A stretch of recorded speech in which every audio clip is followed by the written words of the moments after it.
Bonjour, je suis Christiane Flouquet, je suis directeur de l'action sociale de la CNAV Île-de-France et administrateur du PRIF. Il y a beaucoup d'actions mises en place pour accompagner les jeunes retraités. Puis en fait, la CNAV et le PRIF, c'est-à-dire le groupement Prévention Retraite Île-de-France, mettent en place tout un parcours de prévention avec des ateliers autour de la mémoire, des chutes, de l'alimentation, une aide à l'habitat, la marche.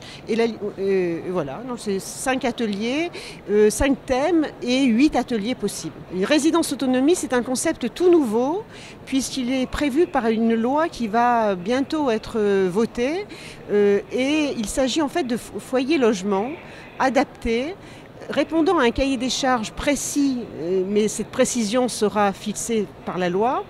Et en fait, l'objectif est de garantir que les logements foyers offrent aux résidents une gamme d'activités autour de la prévention.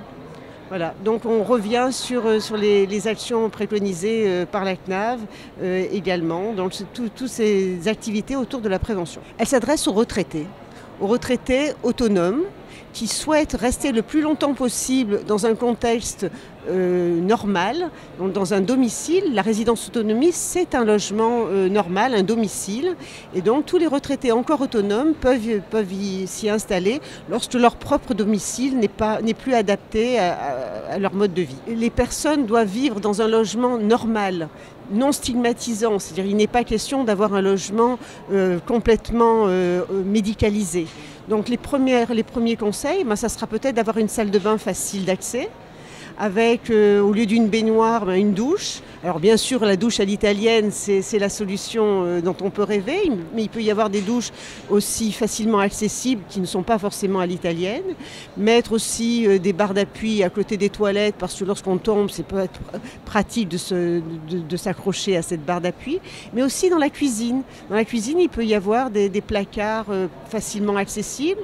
Et aussi, l'autre conseil, c'est aussi simplement de ranger ses équipements de cuisine le plus bas possible pour pouvoir y accéder facilement.